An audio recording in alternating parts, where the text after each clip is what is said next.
Bienvenidos a Cruce de Palabras por Telesur.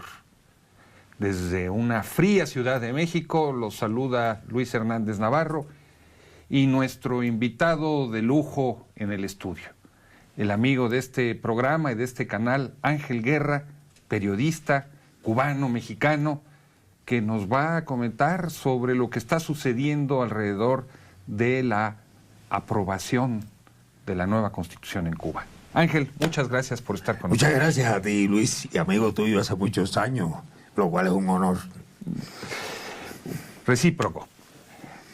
Ángel, ¿cómo es eso de que, según la propaganda occidental, esa dictadura cubana, ¿no?, donde todas las decisiones son tomadas centralizadamente y unipersonalmente, va a organizar una consulta para ver si se aprueba o no una constitución?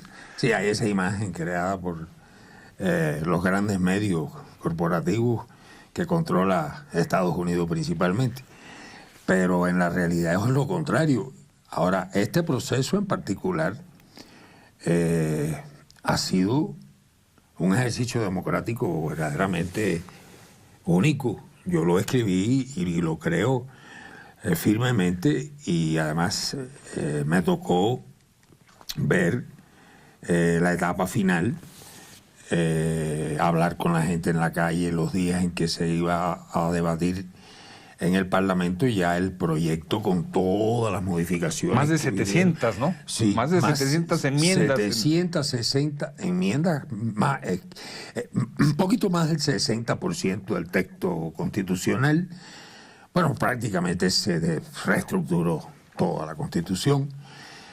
Fueron 133,000 asambleas de sindicatos, de asociaciones campesinas, comités de defensa de la revolución, y en casi todas se le hicieron enmiendas, y todas las enmiendas prácticamente se tuvieron en cuenta. Había desde luego algunas cosas que fueron propuestas por muy pocas personas, que no se incorporaron, y se dijo claro desde el principio que no estaban a debate, como es el carácter socialista del Estado cubano, como es el Partido Comunista como fuerza dirigente de la sociedad.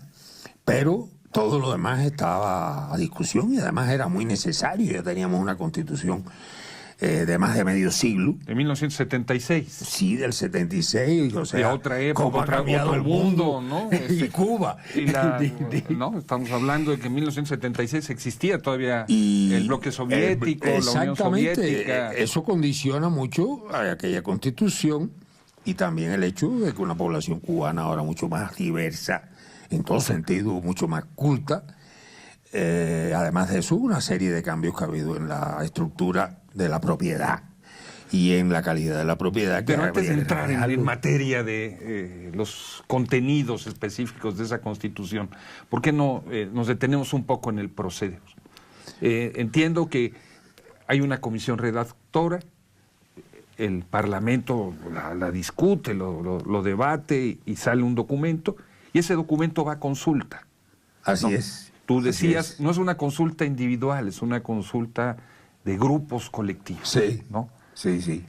Aunque no se votaba, o sea, sí. Pero se van sugiriendo enmiendas. Asambleas en que se tomaba todo, absolutamente todas las propuestas, después se codificaban, todas fueron codificadas las propuestas.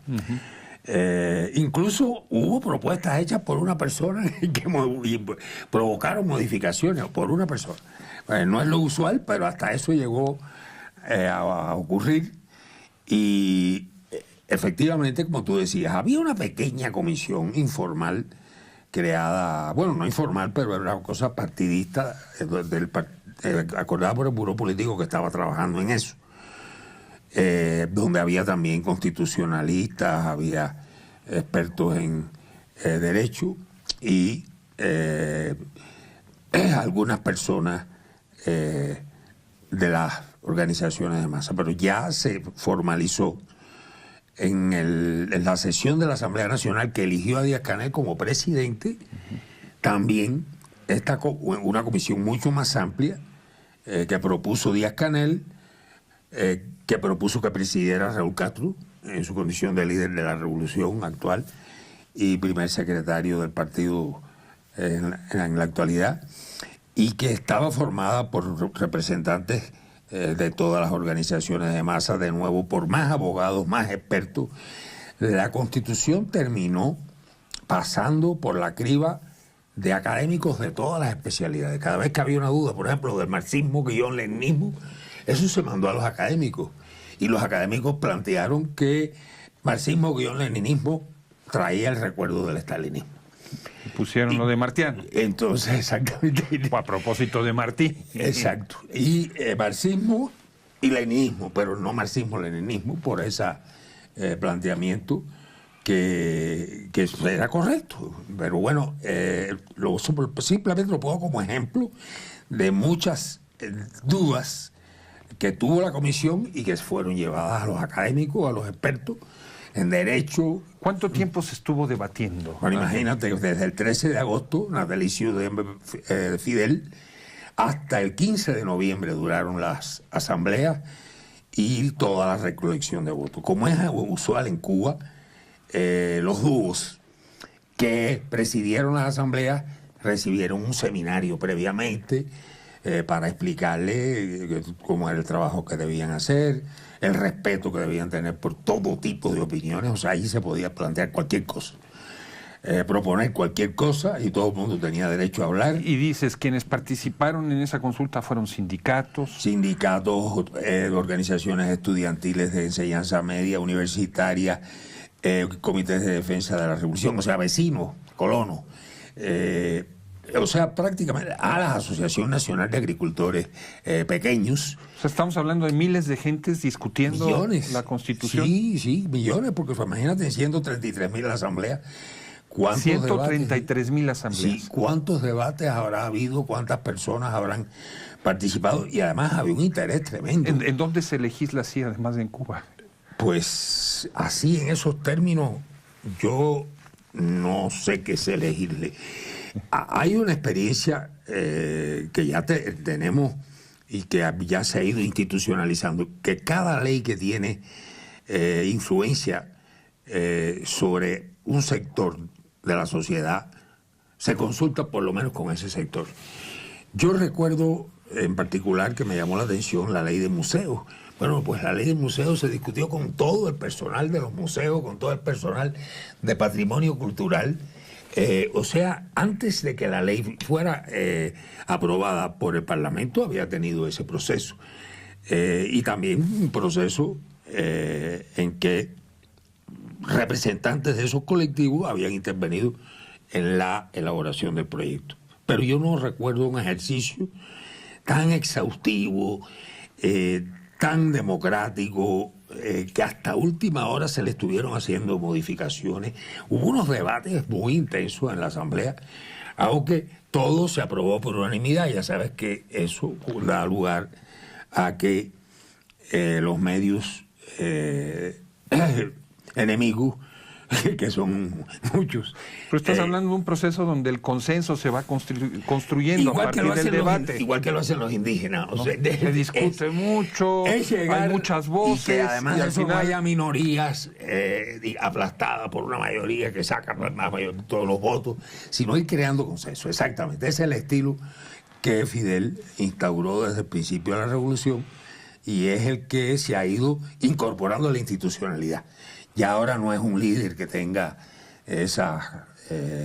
digamos, ese estilo, ya es una cosa institucionalizada. Aunque tenemos un líder, pero bueno, no es Fidel Castro, ya no vamos a tener Fidel Castro. Y ahora el 24 de febrero, ¿qué va a hacerse? ¿Se va a consultar si se aprueba o no? Se va a someter al voto directo y secreto de todas las personas en edad electoral.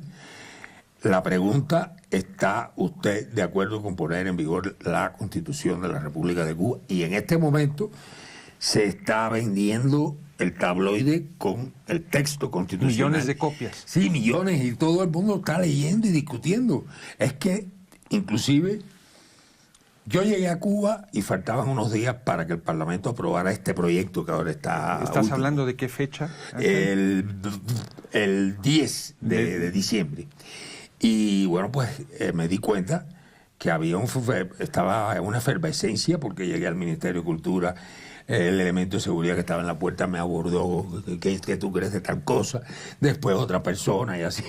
Y en la calle, y luego en mi edificio donde yo vivo, que bueno, pues ya sabes que en Cuba hay una intercomunicación muy particular entre los vecinos, pues bueno, me fueron a ver, y yo fui a ver vecinos, y bueno, pues todos hablándome de cada uno tenía su pedacito en la Constitución, ¿no? Yo digo que cada uno tenía su Constitución. O sea, un hervidero. ¿Cómo es posible que si eso se podía haber convertido en una torre de Babel, finalmente se llega a un acuerdo unitario? ¿Cómo es que se procesa esa unidad? Tú conoces Cuba, sabes la educación política, la disciplina que hay. Pero el chiste es que nuestra amable audiencia también la conozca en tus palabras y en tus explicaciones. Sí, pues la gente, vamos a decir, que estaba muy empapada de lo que estaba ocurriendo porque ya hacía meses que estaba en este proceso. Y además tenía mucho interés, porque había cosas, por ejemplo, bueno, pues decidir desde si se llama gobernador el que gobierna en una provincia, que a alguna gente no le gustaba porque le recordaba la politiquería anterior, el intendente para, digamos, el alcalde, porque no les parecía que era un vocablo adecuado en Cuba, no era una cosa importada, hasta decir, no, el gobernador no lo designa la Asamblea Nacional. El gobernador se elige por los ciudadanos y así salió. O sea, se le ha dado una transferencia de recursos, de facultades y de prerrogativas a los municipios que no tenían. Tú sabes que los municipios nuestros no tenían realmente esa cantidad de recursos. Entonces, el gobierno de la provincia es una instancia eminentemente de coordinación. Además, es un consejo donde están todos los jefes de gobiernos locales.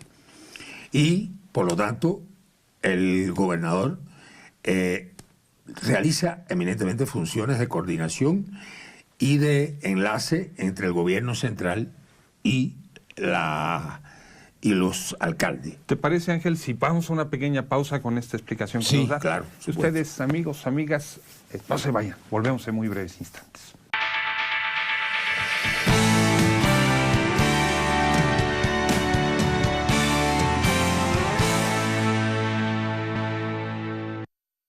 Estamos ya de vuelta en este cruce de palabras, conversando con el periodista Ángel Guerra sobre el proceso de aprobación de la nueva Constitución en Cuba. Ángel, ya te habías metido de lleno en los contenidos de la nueva Constitución, estabas hablando del problema de las autonomías, o de las distintas facultades de los diferentes órganos de gobierno. A reserva de que nos hables de otras cosas, yo encuentro 3 puntos que han sido particularmente interesantes y polémicos, por lo menos hacia afuera. Uno es la creación de estas figuras de presidente como jefe de Estado y primer ministro como jefe de gobierno. 2, el reconocimiento de la propiedad privada, plenamente en la Constitución. 3, este debate sobre el matrimonio homosexual. ¿Qué te parece si comenzamos con el tercero? Magnífico. Pues nosotros teníamos que ponernos a la sociedad cubana a tono con todo lo que ha avanzado la ciencia y la lucha del movimiento LGTB en el mundo entero, y incorporarlo a nuestras leyes. Ya ha habido toda una labor educativa, una labor también de carácter de atención a las personas por parte del Centro Nacional de Educación Sexual, que todo el mundo sabe que dirige, o casi todo el mundo, una persona muy con una gran personalidad y con liderazgo, Mariela Castro, que es hija de Raúl, y vamos a decir que se sintió en el compromiso de continuar esta labor que había comenzado su madre, Vilma. Ya Vilma empezó desde antes bastante antes de morir, a hacer este trabajo sobre la diversidad sexual. Incluso ella fue la que promovió la publicación en Cuba de Los hombres y la mujer en la intimidad, y otro texto. Pero hubo un cambio de redacción, ¿no, Ángel? Había un reconocimiento explícito de las parejas. Había una definición de que el matrimonio era la unión entre dos personas. Esa definición confrontó problemas en la población. Había personas que me dijeron a mí: yo no voto por la Constitución por eso, porque se oponían, porque pensaban que sí, muchos aceptaban, no podría decir que la mayoría, pero muchos de estas personas aceptaban las parejas, pero no que se definieran dentro de la Constitución como un matrimonio. En todo caso, algunos decían, bueno, una ley, pero ¿por qué la Constitución? En fin, yo conozco también otras personas que estaban en contra, pero iban a votar a favor de la Constitución. Ahora, yo creo que era importante no mayoritear. ¿Qué redacción quedó finalmente? Es la unión entre dos cónyuges. Porque lo que no sí podía volver era que es la unión entre un hombre y una mujer. Y cuando se define el concepto de familia, se hace ya no el de patriarcal que tenía la Constitución anterior, sino un concepto mucho más actual y mucho más a tono con la justicia y la... O sea, si hay un reconocimiento legal de las parejas del mismo sexo. Sí, de hecho, ya lo hay. O sea, tienen todos los derechos. Es más, esto ha dado lugar... ¿Incluso el derecho de adoptar? Sí. Es que hay una ley anterior a esto que ya autorizaba la adopción. Cualquiera puede adoptar, así dice la ley. Y por lo tanto, pues puede ser lo mismo una pareja del mismo sexo que una pareja heterosexual. Por otro lado, se discutió allí que esta cuestión se va a definir en detalles en el Código de la Familia nuevo. Nosotros tenemos un Código de la Familia que también hay que actualizar, donde hay, a pesar de que fue muy liberador de la mujer, pero no incorporó todas estas cuestiones, ni incorporó tampoco los criterios que hay hoy de que la mitad, por lo menos, de los órganos de dirección tienen que ser integrados por mujeres, los parlamentos tienen que la mitad de ser integrados por mujeres, el 53% de las científicas cubanas ya son mujeres, y se está aumentando esa cantidad. Pero hay un hecho que se descubrió en estos debates, porque se han hecho encuestas e investigaciones. Resulta que casi el 50% de las parejas cubanas jóvenes no se casan. O sea, la opción es por la unión libre, sea heterosexual o homosexual. No hay una intervención del Estado en esa relación. Y como el Estado... Ni tampoco de las iglesias. Sí, y ya se reconocía que esas uniones tienen todos los derechos de un matrimonio. Entonces, en realidad, un poco la discusión no era de la envergadura que se había pensado, porque pues resulta que lo que está prevaleciendo son las uniones libres, que tienen todos los derechos absolutamente de un matrimonio por la ley. Pero bueno, falta resolver el problema de que esté en la ley la definición de familia y la cuestión de las parejas del mismo sexo, y eso se dejó para dentro de 2 años en el Código de Familia. Propiedad privada.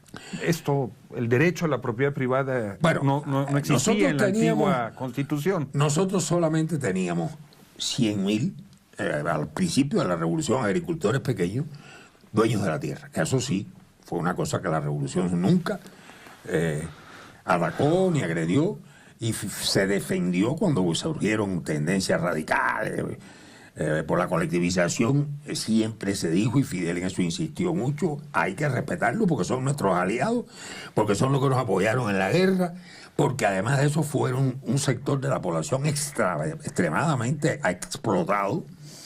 En su mayor parte no eran propietarios, la revolución los hizo propietarios, entonces había que respetar ese derecho de propiedad en particular. Luego estaban las cooperativas, pero que en realidad tenían muchos problemas de funcionamiento, excepto las de crédito y servicio. Pero ya las cooperativas más complejas no avanzaron mucho, ni siquiera en el campo. Y había la propiedad privada de los transportistas que tenían un camión, o una cosa así. Pero ahora ya se trata de la propiedad privada en el sector de gastronomía, en el sector, muchos sectores de servicio, siempre que no sea salud, servicios, educación. Exacto. Y de medios de producción. Talleres automotrices. Manufacturas. Manufactura, pequeños talleres artesanales que hay muchos en todo el país. Estamos hablando ya de, o sea, con licencia, porque hay quienes no tienen licencia, pero con licencia ya tenemos más de 600.000 trabajadores por cuenta propia, dentro de los cuales hay muchos propietarios. Sabes que ahí está el plomero, ahí está el albañil, ahí está el electricista, ahí está la peluquera, el peluquero, y bueno, son cientos de ocupaciones, pero también está el dueño de un paladar y está el dueño de un hostal, que pues hay muchos hostales, hay muchos paladares. En realidad, ya uno ve que en la práctica es una carga excesivamente costosa para el Estado el echarse encima la cuestión de los servicios cuando tiene que ocuparse de lo básico de las industrias principales, la industria energética, la industria básica, la industria ligera, la educación, la salud, las Fuerzas Armadas, la seguridad del país. O sea, en realidad, además se dice muy claro en la Constitución que la célula fundamental de la economía cubana es la empresa estatal socialista. Aunque la cooperativa va a tener un peso enorme, porque se está cooperativizando gran cantidad de establecimientos que eran estatales y ahora pasan a ser propiedad social cooperativa, ya no es propiedad pública. Ángel, ¿y esta separación en la representación del Poder Ejecutivo? Un presidente y un primer ministro. Yo creo ¿Qué significa? En realidad, mira, hasta llegó a ver... ¿Quién nombra uno? ¿Quién nombra otro? ¿Qué equilibrio hay? ¿Qué competencias tienen uno y otro? El presidente es electo por la Asamblea Nacional del Poder Popular. El Poder Legislativo. Que a su vez son todos los que están ahí, son electos desde la base y más de la mitad siempre son delegados de base, o sea, no son personas con cargos en la estructura del partido, del gobierno, sino que son personas que son elegidos por sus propios vecinos. Esos son más del 50% de los que constituyen la Asamblea Nacional. Esos eligen al presidente. El primer ministro lo selecciona el presidente y lo debe aprobar la Asamblea Nacional. O sea, no es una elección, es una aprobación de una propuesta que hace el presidente para primer ministro. En la práctica hubo virtuales primeros ministros. El propio Osmani Cienfuegos, como secretario del Comité Ejecutivo del Consejo de Ministros, era un virtual primer ministro. Lo mismo pasó anteriormente con Laje, posteriormente con Laje, y era evidente que se necesitaba alguien que se ocupara de propiamente la administración del país, que no es lo mismo que dirigir el país, es la función del presidente y representarlo internacional y nacionalmente. Entonces... tú dices, no es lo mismo dirigir que administrar. Claro, no. El presidente es quien dirige, quien conduce, quien representa, y el primer ministro es quien administra. Has dicho rápidamente, así es, se entiende muy bien, muy bien. Y el presidente tiene derecho a ir a las reuniones del Consejo de Ministros, pero no es necesario que vaya, ni estoy seguro que irá a muchas de ellas, sino simplemente cuando el primer ministro le diga que considera que debe estar por su importancia o que él lo considere. Pero la idea es que el primer ministro sea el que dirija el Consejo de Ministros, sencillamente. Y el presidente trace la orientación general del Estado. Y bueno, la idea es, no es ningún secreto, está dicho por Raúl, que en el próximo Congreso del Partido la propuesta para primer secretario es Miguel Díaz-Canel. Es decir, como dijo Raúl, si hace bien su trabajo, y bueno, acaba en el Comité Central, Raúl, de reconocer el trabajo de Díaz-Canel. Esto me lo contaron, pero una fuente en la que confío totalmente, que Raúl le pidió la agenda a Díaz-Canel. Se levanta a las 5 de la mañana y termina a las 12 de la noche o a la 1 de la madrugada. Y empieza a despachar a las 7:30 o las 8. Y ahí comienzan los acuerdos con los ministros, con la infinidad de personas que recibe el presidente, y en este caso Díaz-Canel, y que Raúl dijo, esto demuestra, porque después se veía en la agenda una cantidad de tiempo dedicado a estar en las bases, en las fábricas, en las cooperativas, en los barrios. Y Raúl dijo, para esto hace falta una persona joven.